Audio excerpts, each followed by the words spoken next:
Welcome back, everybody. This is part 2 of the AW11 MR2 engine bay restoration. This isn't supposed to be like a how-to or tutorial by any means, because I have no idea what I'm doing. But if you want to redo the throttle linkage and disassemble it so you can powder coat it, then I'm going to show you how I did it. And I hope once you see it, you'll go, oh man, that looks pretty cool, and feel hopefully confident enough to where you can do it. So I'm going to show you as much as the disassembly and reassembly as I can, because it can be a hassle to reassemble it once everything's powder coated. But rest assured, you should be able to do it, and all of the parts leading up to taking it out of the car and cleaning everything as you go. I'll be showing a lot more than just the throttle linkage for all the while you're in there work. So let's get into it. The first thing I did was take out the air intake, battery, and battery tray in preparation for doing the fuel filter. Here's what they look like all clean. Make sure you take some heavy degreaser to the battery tray in case you're wanting to clean that. After that, I went ahead and started unbolting the throttle linkage. It's held on by 3 main bolts. 2 are connected to the spark plug valley plate, and then there's one that's held on to the air intake that I'm taking off right here, and it's a little bit larger and harder to get to. I'll show you a good way to take off the rest of the screws on the valley plate in just a second. Once you get those 3 screws off, you should be able to move it around a little bit, and then you'll just remove this little ball clip thingy that connects it to the actual throttle, and the linkage should be totally free. You can then move it to a good spot where you can remove the lines off of the top of the linkage. I marked mine with a Sharpie just so that when I bolt it back on, they'll be roughly in the same exact spot they were, though it will be a little bit harder to screw them back on when the powder coat is on it. And this is what you're left with. I'll leave the clip of me completely disassembling the top mechanism at the end of the video, just so you know exactly how I did it, but just keep track of how you did it and you should be totally fine. These 2 little bolts holding on the spark plug valley plate are a little hard to get to, but if you slide up the plastic part above them that are kind of above the cam gears, they'll be easier to get to. After that, you'll just unscrew the last 2 bolts holding down the plate. And here are all the dirty pieces laid out with the throttle linkage, and once they're all disassembled, you'll be able to send them off to get powder coated. I also decided to paint the bolts. I just wire brushed them with an attachment on my drill, and once they were clean, I just hit them with some high temp matte black paint. The spark plug decal came in the mail, and I got to put that on as well. I am so happy with it, and it's gonna make the engine bay look so much cleaner. We are really getting close, you guys. The engine bay has come a really long way. I finally got to paint the lettering on the valve covers. That was the last thing I did. I spent about 3 hours just prepping, but I think it was totally worth it.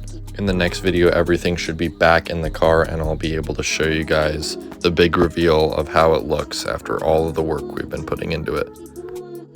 Alright guys, that's a wrap for this one. After this, I'm just going to play the throttle linkage mechanism teardown I did, if anybody's curious in figuring out how I did that. I just want to say thank you. If there really is somebody watching my videos and following along on the MR2 video, or anybody learning something from what I've been doing, I am eternally grateful. Alright, me and Paul are out of here. Take the pin out, set that. I'm gonna set it up here. I'm gonna take these rubber pieces off. Get the perfect music for it. Okay, rubber piece is off. This is solid. That's the top piece, and it rotates.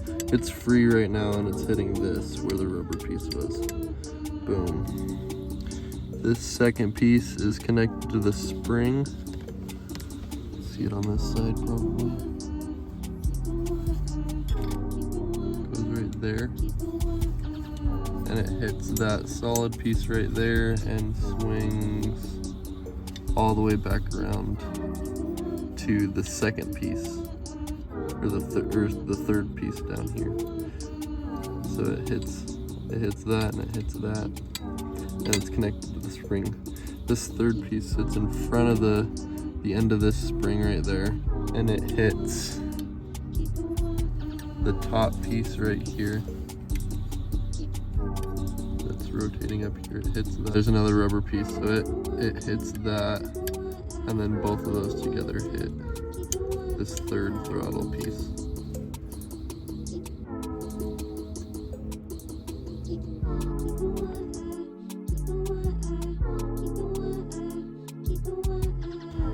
This piece comes, so like I was saying, it goes like that. Okay, piece number 1. In between that we have, feels like a metal washer maybe.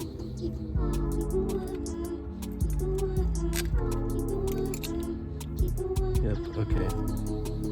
That washer. Okay, after that we have this piece that's connected to the spring. So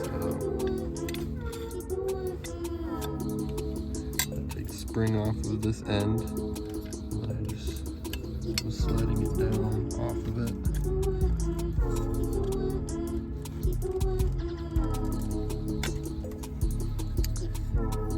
And there's that guy. All one solid, pretty much solid piece.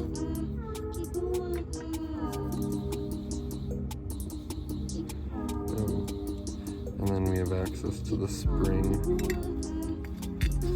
It is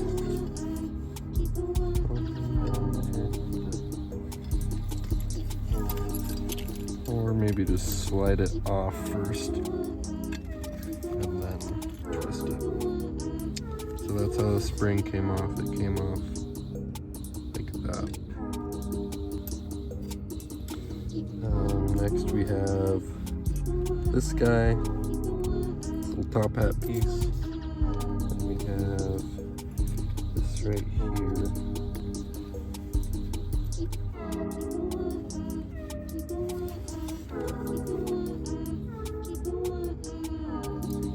That almost looks like it's fused on there, but I don't know.